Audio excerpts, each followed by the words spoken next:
Ayan ang ganda, oh, buo-buo. Kuya, siguro.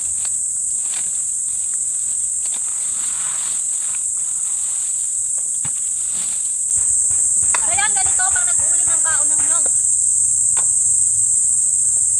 Ito na yung last na ilalagay.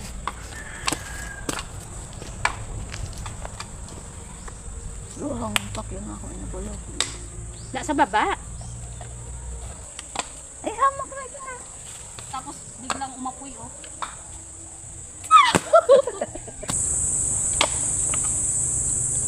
Sa naglurukot butangan. May tumakas. Ay, kunti na lang yung apoy, so bubuhusan ko na ng tubig. Puro gisitan na kadrapon. Okay.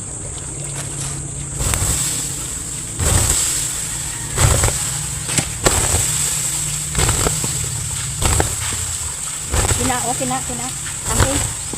Tamay. Meron din daw palwan ng nyog, so unang ilalagay yung palwan ng nyog. So kailangan bilisan para hindi maabutan ng apoy. Ayan. Ay, dapat Anay ka. Tapos yung balat, yung saging.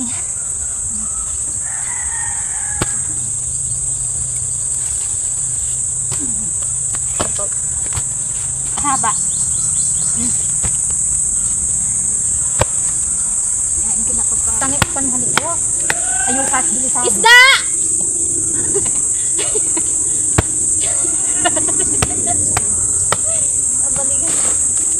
Tag-init naman na.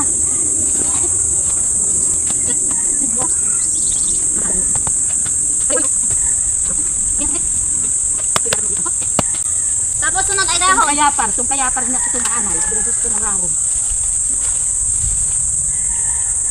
Kalugo yung kayapar.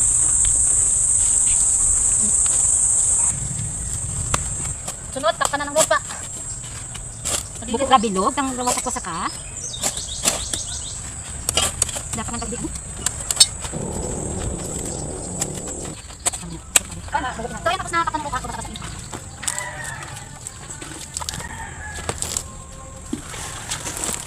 So yan, okay na yan. Tapos nakapalit ng dahon. Tapos dahon ng sabi pala.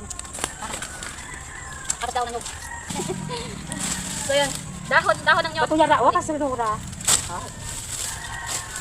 Ititong tanay ko na ko dito. Pampabigat. Ay.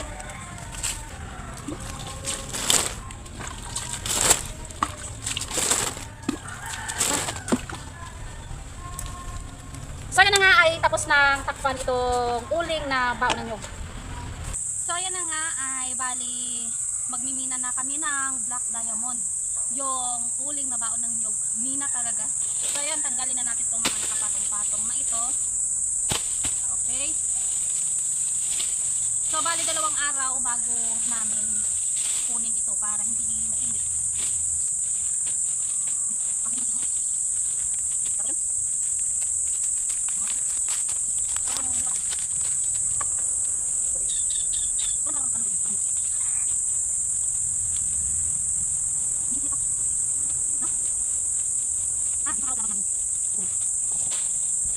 Tapos tanggalin ang dahon ng saging, dahan-dahan para hindi malagyan ng lupa.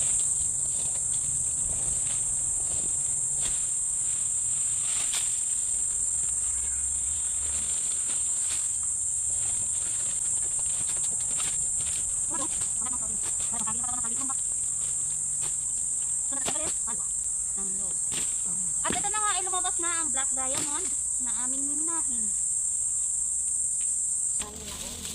Talaga.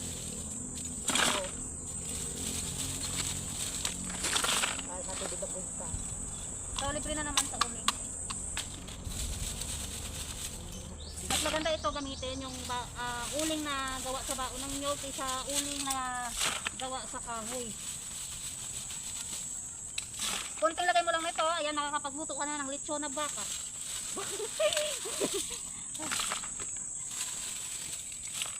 Okay, lagay ako.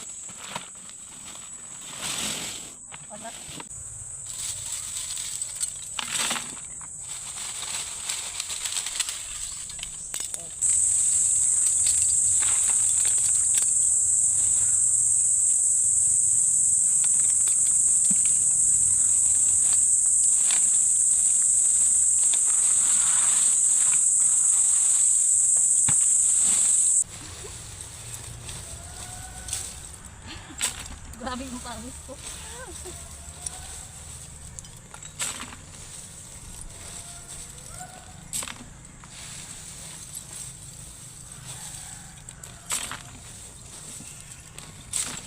Ako yaya ka mas.